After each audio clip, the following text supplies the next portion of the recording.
ইয়ার পাশ লাগবে বুঝছেন? সবাই মিলে ভোট দিব।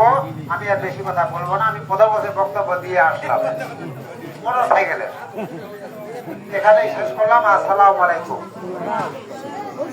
এমন একটি মার্কা এখানে জ্ঞানীগুণী ব্যক্তিরা অনেকে দেখি দেওয়াল পোস্টারে লেগে থাকে, পড়িলে বই আলোকিত বই, না পড়িলে বই অন্ধকারের রই। এখন এমনই একটি মার্কা পাইছে, সে জ্ঞানের আলো দেয় বই। তাই সেই বই মার্কায় একটি করে আপনার মূল্যবান ভোট দিয়ে জয়যুক্ত করবেন 8 তারিখে। আমরা অনেকক্ষণ ধরে অনেক বক্তার কথা শুনলাম। আমরা যার জন্য অনেকক্ষণ ধরে অপেক্ষা করতেছি,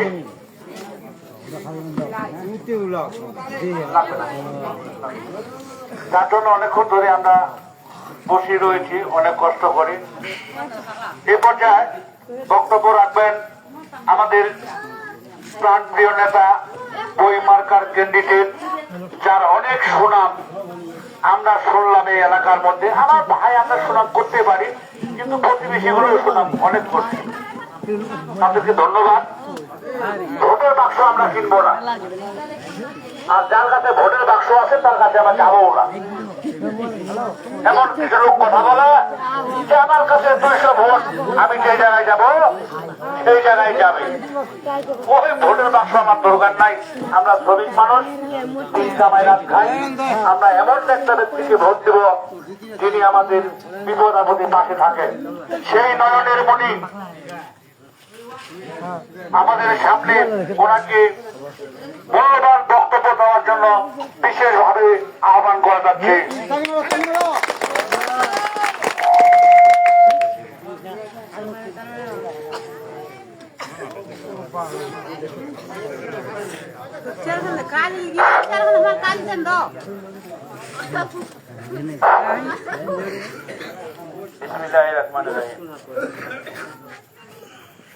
আল্লাহ তাআলার কাছে হাজারো শুকরিয়া। প্রধানগঞ্জের মানুষ, বগুড়াহাটির মানুষ, চারপাড়ার মানুষ এই প্রধানগঞ্জ থেকে আসেন, প্রতিপুকুরের মানুষ, এই হারাদিঘি বালাবাড়ির মানুষ, সর্দারপাড়া থেকে আসছেন, সর্দারপাড়া থেকে, সর্দারপাড়া বই মার্কার পৌরসভার সম্মানিত সভাপতি উপস্থিত আছেন, আমাদের এলাকার আমার বাবা সমতুল্য মন্ত্রীবৃন্দ, ভাইয়েরা আমার, বোনেরা আমার, সকলের প্রতি আমার সালাম। আসসালামু আলাইকুম ওয়া রাহমাতুল্লাহ। আমরা জানি যে প্রত্যেকটা মানুষ সমাজবদ্ধভাবে বসবাস করতে জানে। সামাজিক জীব যেটাকে আমরা বলে থাকি। আমরা সবাই সমাজে বসবাস করি, সমাজের বাইরে আমরা কেউ না। একটা মসজিদে যখন কুরবানির মাংস বিতরণ করা হয়, তখন সমাজের একটা তালিকা তৈরি হয়, হয় না ভাই? সেই তালিকা দেখে দেখে আমরা সমাজের ঈদুল আজহার কুরবানির মাংস বাড়ি বাড়ি পৌঁছে দিই, অথবা তালিকা অনুযায়ী আমরা বিতরণ করি না ভাই? কারণটা কি?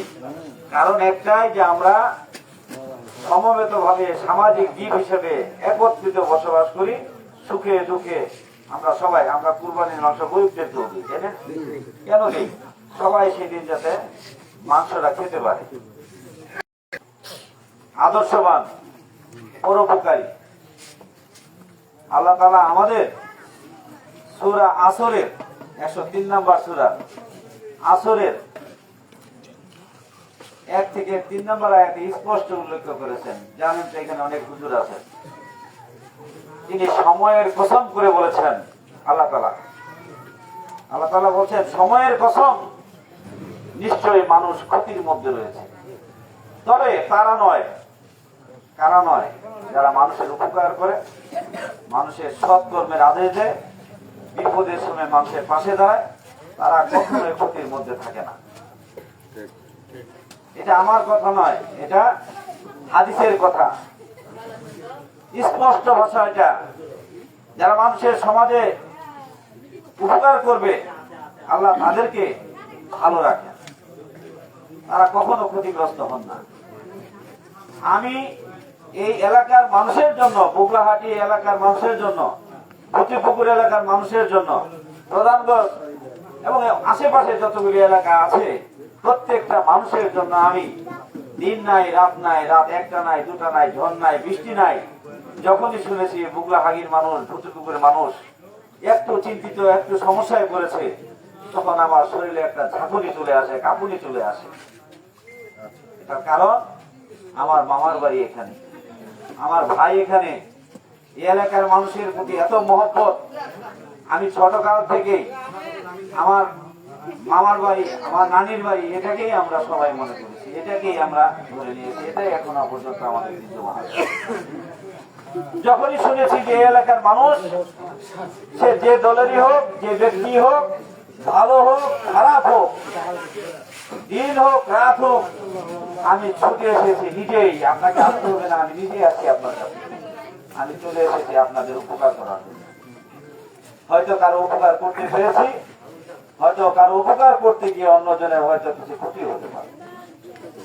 আমি চেষ্টা করেছি ন্যায়ের পক্ষে থাকার জন্য, সবসময় মানুষের কল্যাণমূলক কাজ করার জন্য চেষ্টা করি। আমি নারীদের পক্ষে কথা বলি, কারণ নারীরা আমাদের মায়ের জাত। এই মায়েরা সন্তান প্রসব করেন, আমাকে ভূমিষ্ঠ করেছে, পৃথিবীতে আলোর মুখ দেখিয়েছে। এই মায়েরা যদি কোথাও নির্যাতনের শিকার হয়, আমার বোন বিয়ে দিয়েছে এক জায়গায়, যদি সেখানে নির্যাতনের শিকার হয়, আমার মেয়ে বিয়ে দিয়েছে এক জায়গায়, সেখানে নির্যাতনের যদি শিকার হয়ে থাকে, তাহলে আমি শোনার সাথে সাথে সেখানে দৌড়ে গিয়েছি সেই নারীদের পক্ষে কথা বলার জন্য। কারণ একটাই, এই নারীরা আমার মায়ের জাত। এদেরকে আমরা পুরুষতান্ত্রিক সমাজে বিভিন্ন ধরনের নির্যাতন করে থাকি। আমি একটা উদাহরণ দিই। আমাদের এই এলাকার এক মেয়ে বিয়ে হয়েছিল এই ভিতরগড় মধুপুর এলাকায়, আছে না একটা এলাকা মধুপুর, সেই এলাকায় একটা মেয়ে বিয়ে হয়েছিল, দুটা সন্তান আছে। আপনার হতো, আপনারও হয়তো এরকম এই মেয়ের বাবার মতোই কষ্ট হতো। আমরা মেয়েটাকে নিয়ে যেতে এসেনি, আমরা চাই এরা সংসার করুক, শান্তিতে বসবাস করুক। তখন কথাবার্তার এক পর্যায়ে এই এলাকার কয়েকজন উশৃঙ্খল যুবক লাঠি সোটা নিয়ে আমাদের মাইকের মধ্যে আঘাত করার চেষ্টা করল। আমরা চলে আসলাম, বাচ্চাটাকে সহ নিয়ে যখন চলে আসছিলাম, তখন তারা আমাদের বাচ্চাটাকেও রেখে দিল। আমরা মেয়েটাকে নিয়ে চলে আসলাম। মেয়ের বাবা বললো আমি মামলা করবো, নারী নির্যাতন মামলা। আমি বললাম আমি মামলার পক্ষে না। যতই অত্যাচার করুক, নিপীড়ন করুক, নির্যাতন করুক, সে মেয়েটাকে ওই সংসারটাকে করাতে হবে, গুছাতে হবে, সংসার টিকাতে হবে।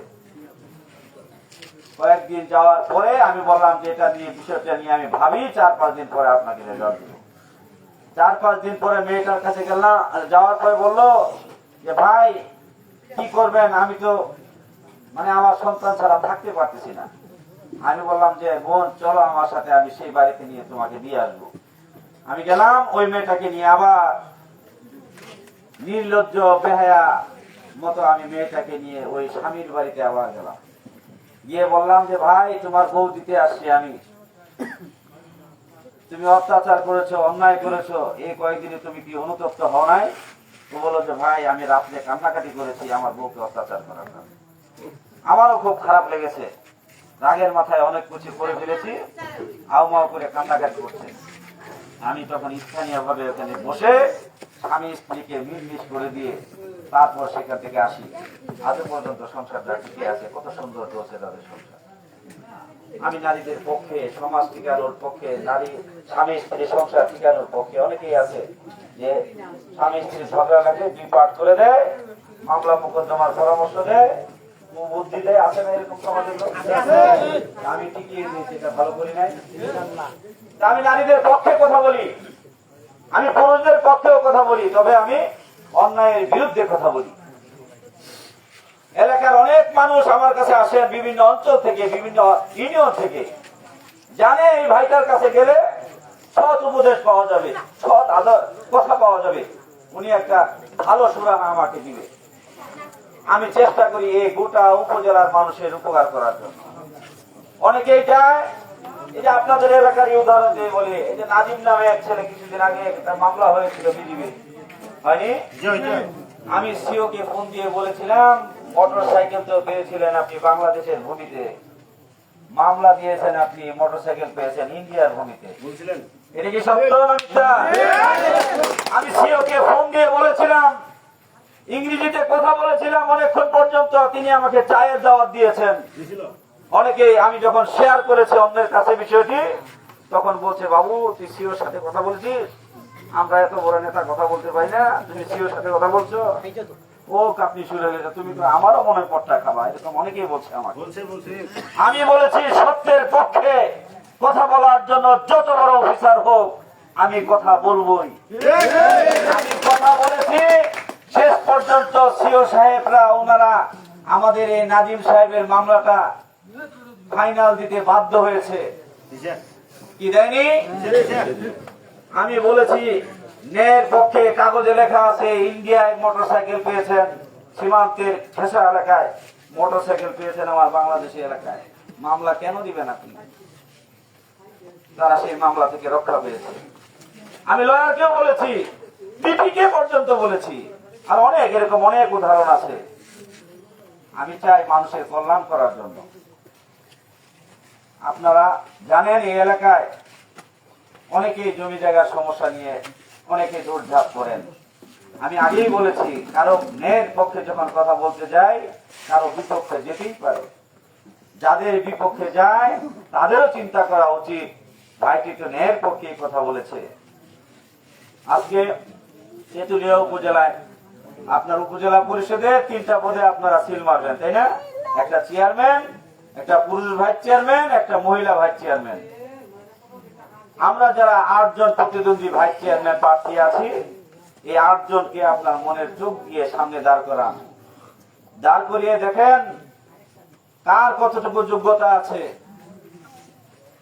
আমার যোগ্যতা নিয়ে আপনারা অনেকেই কথা বলছেন, অনেকেই জানেন না আমি 1998 সালে মাঝিপাড়া উচ্চ বিদ্যালয় থেকে এসএসসি পাস করেছি। আমি 2000 সালে আপনার এই ভজনপুর কলেজের ছাত্র ছিলাম, এখান থেকে ইন্টারমিডিয়েট পাস করেছি। তারপর 2008 সালে ঢাকা জগন্নাথ বিশ্ববিদ্যালয় থেকে আমি সেখানে অনার্স পড়াশোনা করে অনার্স পাস করেছি পলিটিক্যাল সায়েন্স নিয়ে, রাষ্ট্রবিজ্ঞান নিয়ে। একই বিশ্ববিদ্যালয় থেকে আমি মাস্টার্স করেছি 9 সালে। এটা আমার এডুকেশনাল কোয়ালিফিকেশন, শিক্ষাগত যোগ্যতা। আসেন রাজনৈতিক দিক দিয়ে আমি থানা কৃষক লীগের একজন সাধারণ সম্পাদক। প্রত্যেকটি ইউনিয়নের ওয়ার্ডে আমার হাত দিয়ে 63টা কমিটি গঠন করা হয়েছে এই গোটা উপজেলায়। সবাই আমার জন্য কাজ করছেন, প্রত্যেকটি জায়গায় কাজ করছেন। আমি কিছুদিন পূর্বেও আমি শাহিন ভাইয়ের সাথেও বসেছিলাম, আমি লাবু ভাইয়ের সাথেও বসেছিলাম, অন্যান্য দলের ব্যক্তিদের সাথেও বসেছিলাম। তারা আমাকে বলেছে স্থানীয় ভোট আমরা হয়তো বর্জন করেছি, কিন্তু আমাদের অনেক লোক তো ভোট কেন্দ্রে যাবে, ভোট দিতে যাবে, কাকে ভোট দিবে? ভালো লোকটাকে ভাইস চেয়ারম্যান পদে। তুমি তো আমাদের সাথে সবার সাথে রাজনৈতিক অঙ্গনে মিলেমিশে থাকো, কোনোদিন তো তুমি কারোর সাথে খারাপ ব্যবহার করো না, আমরা কার কথা বলবো তোমাকে বাদ দিয়ে? আমি কি ওই সমস্ত ব্যক্তির কথা বলবো যারা পাথরটাকে ধ্বংস করে দিয়েছে, স্ল্যাবটাকে? আমি কি ওই সমস্ত কথা ব্যক্তিদের কথা বলবো যারা পাথর শ্রমিকদের পেটে লাথি মেরেছে? আজকে যারা পাথর শ্রমিকদের পেটে লাথি মেরেছেন, যারা আমাদের সমতল ভূমিতে আমরা সুন্দরভাবে এই সুন্দর পরিবেশে ক্লাব করে আমরা পাথর উত্তোলন করতাম, সেই পাথরটাকে ধ্বংস করে দিয়েছেন কয়েকটি লোক। তারা আবার আপনাদের সামনে ভোট চাইতে আসেন। লজ্জা হয়, ঘৃণা হয় যারা গরিব মেহনতি মানুষের পেটে লাথি মেরে আবার সেই গরিব মেহনতি মানুষের কাছে আসে ভোট চায়। ঘৃণা হওয়ার দরকার, কি ভাই ঠিক না? আজকে পাথর শ্রমিকদের জন্য আমি কথা বলি, আমি প্রত্যেকটি পাথর শ্রমিকদের পাশে থাকার জন্য চেষ্টা করেছি। কয়েকদিন আগে ডাহুক নদীতে পাথর শ্রমিকরা পাথর উত্তোলন করছিল, সেখান থেকে রাস্তা বন্ধ করে দিয়েছিল। প্রায় 300 শ্রমিক রাস্তা বন্ধ করে দিয়েছে জমি জায়গার ফাংশনে, জমির মালিকানা নিয়ে দ্বন্দ্বের কারণে। কেউ মানে বলছে আমার 20 টলি 30 টলি মাল আটকে আছে, কবির ভাই কেউ তো আসে না আমাদেরকে রক্ষা করার জন্য, আমরা চলবো কি করে, খাবো কি করে। আমি সেখানে গিয়ে দুই পক্ষকে সমঝোতা করে আমি উপস্থিত থেকে সেই রাস্তা ক্লিয়ার করে দিয়ে টলি পার করে দিয়ে তারপর সেখান থেকে আমি এসেছি। তারা অনেকে খুশি হয়ে আমার ইন্টারনেটে দেখবেন, আমার ফেসবুকে এবং ইউটিউবে দেখবেন, আমার সেই ভিডিও পর্যন্ত আছে। আমি নিজে রাস্তা কোদাল দিয়ে সে খুঁটি সরিয়ে উভয় পক্ষকে নিয়ে আমি শেষ করেছি, সমাধান করেছি। আমি পাথর শ্রমিকদের পক্ষে কথা বলি না ভাই। আমি ক্ষুদ্র চা চাষি যারা আছেন, আমি তেঁতুলিয়া উপজেলায় তেঁতুলতলায় মানববন্ধন করেছি ক্ষুদ্র চা চাষীদের পক্ষে চায়ের ন্যায্য দাবি মূল্যের জন্য। আমি সেখানে আন্দোলন করেছি, প্রশাসনের টনক নড়ানোর জন্য সেখানে মানববন্ধন থেকে শুরু করে বিক্ষোভ মিছিল পর্যন্ত করেছি। কাদের জন্য? পাথর শ্রমিক, চা শ্রমিক, এদের জন্যই তো আমি কথা বলি। আমি বড় লোকদের পক্ষে কমই কথা বলি, আমি গরিব মেহনতি মানুষের পক্ষে বেশি কথা বলি। কারণ এটাই, আমি ব্যক্তিগতভাবে আমার চাওয়া নাই, পাওয়া নাই, কোনো আশা নাই, ভরসা নাই। আমি একটি মাত্র চাওয়া, মানুষের কল্যাণ করা, মানুষের উপকার করা। আমার ওয়াইফ আমাকে বলে, তুমি তো 24 ঘন্টার মধ্যে এই 20 ঘন্টা বাইরে থাকো, বাইরে মানুষের কাছে থাকো, তোমার কি সংসার ধর্মকর্ম নাই? আমি শুধু এটুকুই বলছি, মানব সেবা হচ্ছে সবচেয়ে বড় ধর্ম। মানুষের যদি উপকার করা যায়, আগে যদি সৃষ্টিকর্তাকে পেতে চান, আগে মানুষকে ভালোবাসতে হবে, মানুষের মনের ভালোবাসাকে অর্জন করতে হবে। আপনি মানুষকে ভালোবাসবেন না, ঘৃণা করবেন, আপনি যতই নামাজ পড়েন, যতই নামাজ কালাম পড়েন, আপনি নামাজি হলেও আপনার ইমানি শক্তি দুর্বল সেই জায়গায়। এই দুনিয়ার জমিনে দুই ধরনের হক প্রতিষ্ঠিত হয়। আমরা জানি, আমরা হাদিস কোরআনে পড়েছি, হাক্কুল্লাহ আর হাক্কুল ইবাদ। হাক্কুল্লাহ হচ্ছে আল্লাহর হক, হাক্কুল ইবাদ হচ্ছে বান্দার হক, মানুষের হক। হাক্কুল্লাহ হচ্ছে আমি নামাজ পড়লাম, আল্লাহ তাআলার হক আদায় হয়ে গেল। আর হাক্কুল ইবাদ, এই দুনিয়ার জমিনে মানুষের হক নিয়ে কথা বলার মতো অনেকেই নাই। মানুষের হক প্রতিষ্ঠিত করার জন্য সমাজের মানুষকে বিভিন্ন জনের ধারে ধারে দৌড়াতে হয়। আপনার কাছে বোনেরা জমি পাবে, আপনি দেন না, ভাইয়েরা অনেক সময় দিতে চায় না, তো বেহা দিয়ে দিতে তোরা আবার সুখের জমি পাবে। বলে না এরকম? হ্যাঁ, আমার ওয়াইফ, আমার বোন, আমার মা, বাবার বাড়ির সম্পত্তি ভাইদের মতো তো 8 আনার অংশের মালিক আছে নাকি? ভাই যদি 16 আনা হয়, আমার তাহলে বোন 8 আনা হবে। এরকম হক আমরা অনেকে গিলে ফেলি আমরা এই পুরুষতান্ত্রিক সমাজে। আমি সেই মায়েদের পক্ষে, নারীদের পক্ষে কথা বলার চেষ্টা করি। ভাই ভাই আজকে দেখেন, বেশিরভাগ এই দুনিয়ার জমিনে ভেদাভেদ পাড়া প্রতিবেশীদের সাথে, ভাই ভাইদের সাথে, চাচাতো ভাইয়ের সাথে, মামাতো ভাইয়ের সাথে, আত্মীয় স্বজনের সাথে বেশিরভাগ ফেতনা ফেসাদ জড়িয়ে আছে। এই ফেতনা ফেসাদ দূর করার জন্য, হক আদায় করার জন্য আমি কথা বলি। আমি চেষ্টা করি মানুষের হক প্রতিষ্ঠিত করার জন্য দুনিয়ার জমিনের উপরে। দুনিয়ার জমিনে যদি আপনি ভালো কাজ করেন, মৃত্যুর পরে দুনিয়ার জমিনের মাটির নিচে যেতে হবে, সেখানে যত ভালো কাজ করবেন উপরে, নিচে তত ভালো ফল পাবেন। মরতে তো হবেই আপনাকে আমাকে। আমি সারা জীবন বেঁচে থাকবো তা তো নয়। 60-70 বছর, 80 বছর, 100 বছরের জিন্দেগি আপনারা আমার। দুনিয়া থেকে বিদায় নিতে হবে। ভোট আসছে, 8 তারিখে ভোট দিতে যাবেন। এই ভোট নিয়ে যদি আমাকে আপনারা ভোট দিলেন সবাই মিলে, আমি ভোট নিয়ে যদি ওই চেয়ারে বসে মানুষের কল্যাণময় কাজ করি, মানুষের উপকার করি, আল্লাহ তাআলা বলছে মানুষের কল্যাণ করে সেই সওয়াব হবে না? সেই সওয়াবের ভাগীদার কি আপনারা হবেন না? দীর্ঘ 5টি বছর যখন আমি ক্ষমতায় বসে মানুষের উপকার করব, এই উপকারের বিনিময়ে যত সওয়াব হবে, আমি মনে করি এটা সওয়াবের অংশীদার আপনারাও হবেন। আর আমি যদি আপনাদের ভোট নিয়ে ছলচাতুরি করি, মানুষের সাথে খারাপ কাজ করি, গুনার কাজ করি, ন্যায্য বিচার না করে অন্যায় কাজ করি, তাহলে সেই যে গুনাহ হবে, আমি তো অংশীদার তো হলামই, যারা আমাকে ভোট দিয়ে বানাবে তারাও তো সেই গুনার অংশীদার হয়ে যাবে। হবে না ভাই? আজকে ভাইস চেয়ারম্যান 8 জন ক্যান্ডিডেট।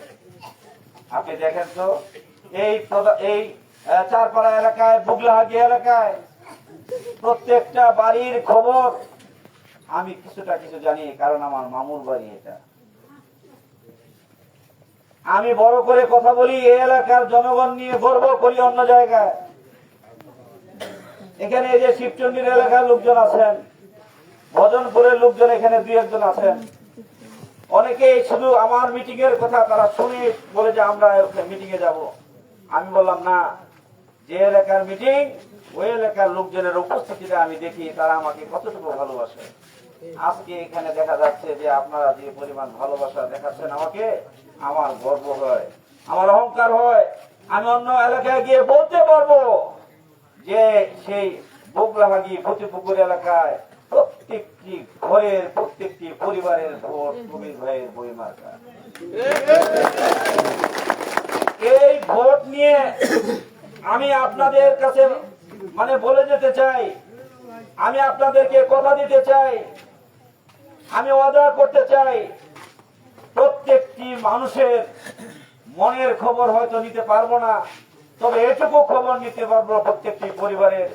যদি কখনো আপনারা আমাকে খুঁজেন বা মনে করেন, আপনাদের সেই উপজেলা পরিষদের চেয়ারে যেতে হবে না, আমি আপনাদের ঘরে এসে উপস্থিত হয়ে যাব ইনশাআল্লাহ।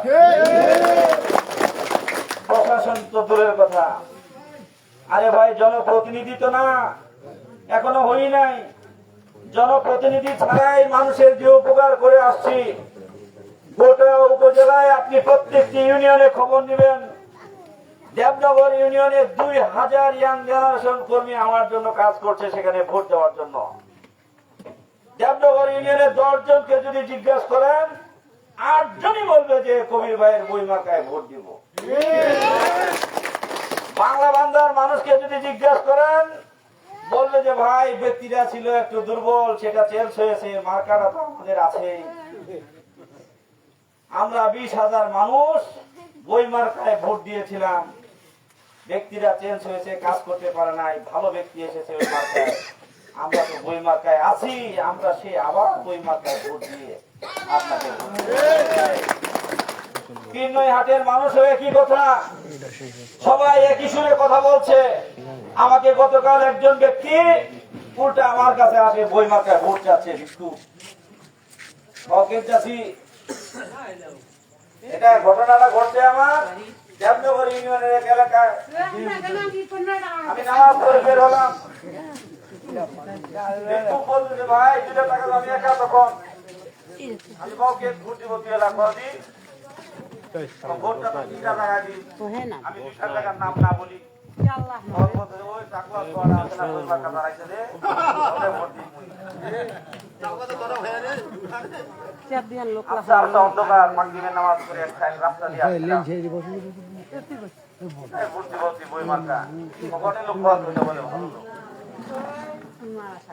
আপনি যেখানে যাবেন, আল্লাহর রহমতে প্রত্যেকটি ইউনিয়নে আপনার বইমার্কার একটা গণজোয়ার সৃষ্টি হয়েছে। ভিতরে ভিতরে প্রত্যেকটি পরিবার বলছে বইমার্কায় ভোট দিব। কারণ একটাই, আপনি যদি ভোট দেন, ইহকালেও আপনি সওয়াবের অংশীদার ভাগী হবেন, ভালো, মৃত্যুর পরেও এটার আপনি ভালো ফল পাবেন। আমার ভোট আমি দিব, যাকে খুশি তাকে দিব। অনেকেই বলে, আমার ভজনপুরের অনেকজন আছে, আমার কানে দিয়েছে ভাই, অনেক ছাত্রদেরকে বলেছে ভোট না দিলে নাকি ছাত্রত্ব বাতিল করে দিবেন। আরে ভাই, আপনি তো একটা স্কুলের কর্মচারী, সরকারের বেতন পান, ভয় দেখিয়ে কেন ভোট দিতে চান? আবার শ্রমিকদের পাশে গিয়ে বলেন ভোট না দিলে যেভাবে পাথর তুলেন সেটাও বন্ধ করে দিন। কত বড় সাহস! আমার খেটে খাওয়া মানুষের প্রতি তারা জুলুম করতে চায়, ভয় ভীতি দেখিয়ে তাদের কাছে ভোট নিতে চায়। ভাই, ভয় দেখিয়ে কারো ভোট নেওয়া যায়? ভোট তো দিবে সেই পর্দার আড়ালে গিয়ে সিল মারবে মানুষ, সে নোট দিয়ে ভোট দিতে চায়। আমি একদিন মাগুরমারি চৌরাস্তায় এই ভোট তফসিল ঘোষণার আগে আমি গণসংযোগ দিয়েছিলাম, দোয়া প্রার্থী দোয়া চাচ্ছিলাম মানুষকে যে ভাই আমি আগামী দিনে ভাইস চেয়ারম্যান পদে ভোট করবো, হঠাৎ করে কোথা থেকে জানি একজন ব্যক্তি আসলেন, এই ভজনপুরের এক ক্যান্ডিডেট আসে, বলতেছে বাউ তুই তো আমার দলের লোক, তুই যে এলা লোক ভোট চাচ্ছি, এলা লোক ভোট দিবে, এলা টাকা ছাড়া কিছুই বুঝে না। আমি বললাম যে ভাই, মানুষের ভালোবাসাটা সবচেয়ে বড় জিনিস। মানুষের ভালোবাসা যদি জয় করা যায়, 7 সমুদ্র 13 নদীও মানে না, সেই ভালোবাসার কাছে পৌঁছে যায়। আমি মানুষের ভালোবাসা দিয়ে ভোট নিতে চাই, যেমন কি আমি ভালোবাসা দেখিয়েছি আপনাদের মাঝে, জানি না কতটুকু করতে পেরেছি। যে ব্যক্তিটা নোট দিয়ে ভোট দিতে চায়, আমি মনে করি জনগণকে এত বোকা ভাবার কিছু নেই। প্রত্যেকটা মানুষের ঘরে কি আছে ভাই? চাল, ডাল, তেল, লবণ সব আছে, কার ঘরে নাই? সবাই ভালো খায়, ভালো করে। এখন মানুষকে যদি 50 টাকা 100 টাকার বিনিময়ে যদি ভোট কিনতে চায়, সেই ক্যান্ডিডেট গুলি বোকার সাগরে বসবাস করে। আমি মনে করি আপনার ভোট মহামূল্যবান, যাচাই বাছাই করে দিবেন। আমি আপনাদের পরীক্ষিত ছেলে, আমি দীর্ঘদিন এখানে আসা যাওয়া করছি, তাই না? ছোটকাল থেকে এখানে এলাকায় আসা যাওয়া করি। খারাপ কিছু থাকতো তাহলে এতগুলি ছোট ছোট লোক এখানে উপস্থিত হতো ভাই। ভালোবাসা আছে বিদায় আজকে আপনারা এখানে এসেছেন। আপনাদের এই ভালোবাসার ঋণ আমি হয়তো শোধ করতে পারবো না। আপনারা আমাকে ভোট দিয়ে যদি ভোট দেন, নির্বাচিত করেন, আমি কি আপনাদের মধ্যে তাল গাছের মতো লম্বা করতে পারবো? আপনারা যদি আমাকে ভোট দেন, আমি কি বট গাছের মতো আপনাদেরকে মোটা করতে পারবো? আমি এইটুকু কথা দিয়ে যেতে পারি, আমি আপনাদেরকে কি দিলাম আর না দিলাম সেটা বড় কথা না।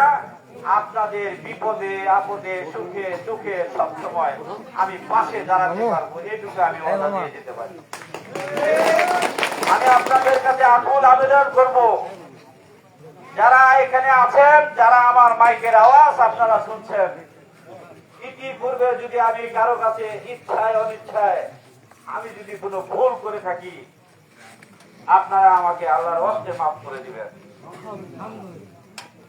আমি আগেই বলি, আমি মানুষ, আমি ভুল করতেই পারি, মানুষ মাত্রই ভুল।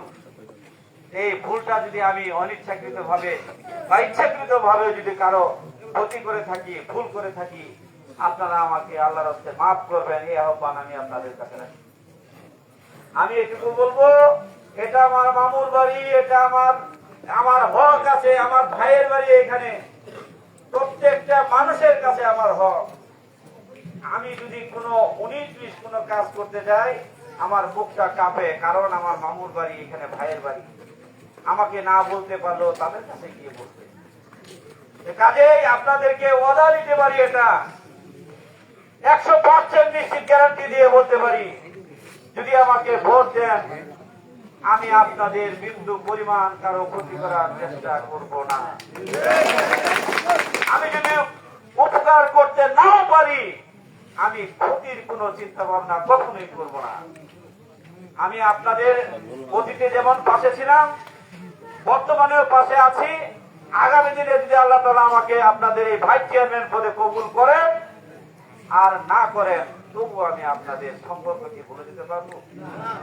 রক্তের সম্পর্কে কি ভুলা যাবে? আত্মীয়তার বন্ধন কি? ভালোবাসা থাকলে রাত নাই দিন নাই, আগেই বলেছি 7 সমুদ্র 13 নদীও পার করা যায়। আমি আপনাদের কাছে 8ই মে সামনে 8 তারিখে ভোট হবে। সবাই আপনারা একটা চিন্তা করেন তো, স্থানীয় নির্বাচন, অনেকেই বলবে স্থানীয় নির্বাচন বা ভোট দিয়ে যায় লাভ হবে কি? আমি এটুকু বলবো, আপনি যদি ভোট দিতে যান, জাতীয় সরকারে যদি না যান, জাতীয় সরকারের কোনো ক্ষতি হবে? সরকারকে হেলে তুলে যাবে? আপনি যদি যান ভোট দিতে, একটা উপকার হবে। কি উপকার হবে? আপনার পছন্দের ব্যক্তিটা, আপনার ভালোবাসার ব্যক্তিটা, আপনার কাছের আত্মীয়টা, এই কবির বের হয়ে আসবে। বের হয়ে আসলে আপনাদের কিছু না কিছু, কারো পরিবারের হোক, সমাজের হোক, শিক্ষা প্রতিষ্ঠানের হোক, কিছু না কিছু উপকার হবে। আমি চাই সবাই মিলে ভেদাভেদ ভুলে আমার জন্য অন্তত পক্ষে দলমত নির্বিশেষে সবাই ভোট সেন্টারে যাবেন। ভোট সেন্টারে গিয়ে আমার বই মার্কায় একটা আপনারা ভোট দিবেন।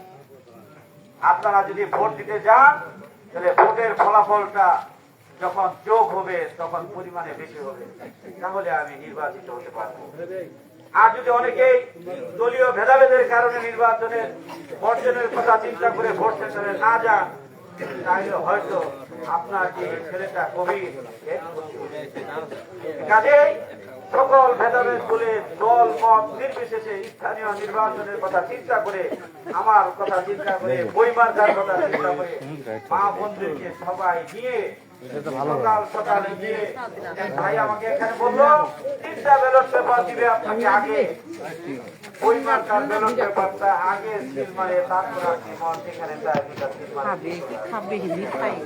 এই আহ্বান জানিয়ে আপনাদের কাছে অনুরোধ জানাই, যারা যাবেন সকাল সকালে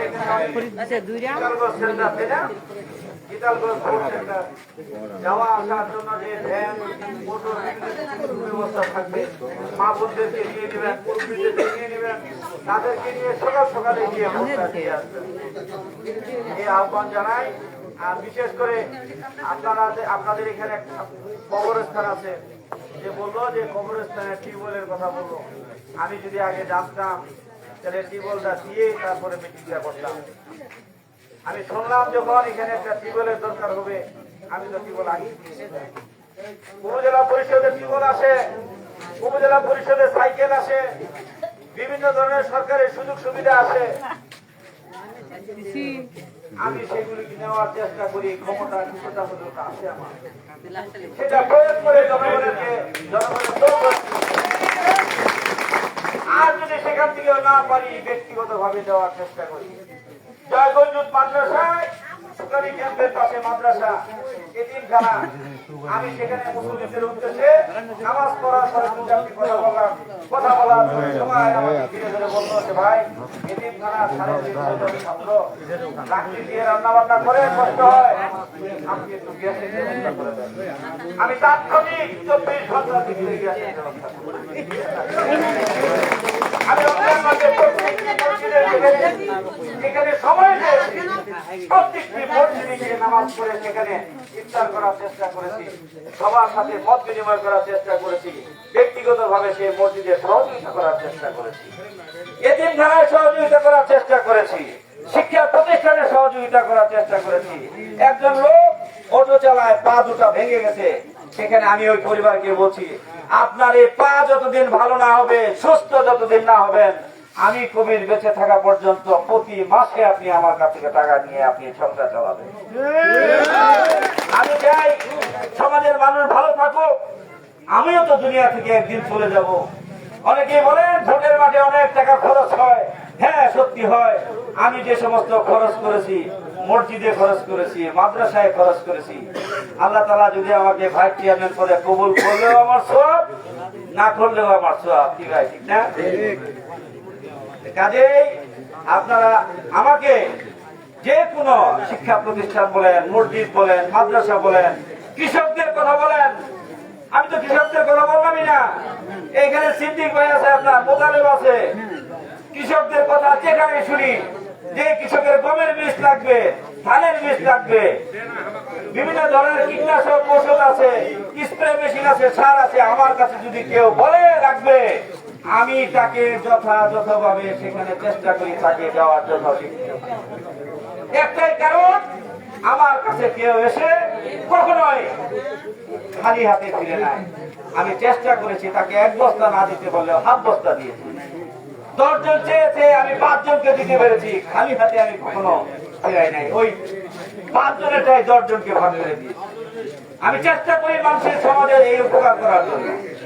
আমি বিভিন্ন ধরনের ব্যক্তিকে সহযোগিতা করার চেষ্টা করি। আমি আপনাদের কাছে আকুল আহ্বান করব, আমাকে আপনারা ভোট দিলে, ভোট দেওয়ার পরে রাত্রে যখন শুয়ে থাকবেন তখন মনে মনে তৃপ্তি পাবেন একটা ভালো জায়গায় ভোট দিয়ে আসছি, বই মার্কায়। কাজেই বই মার্কা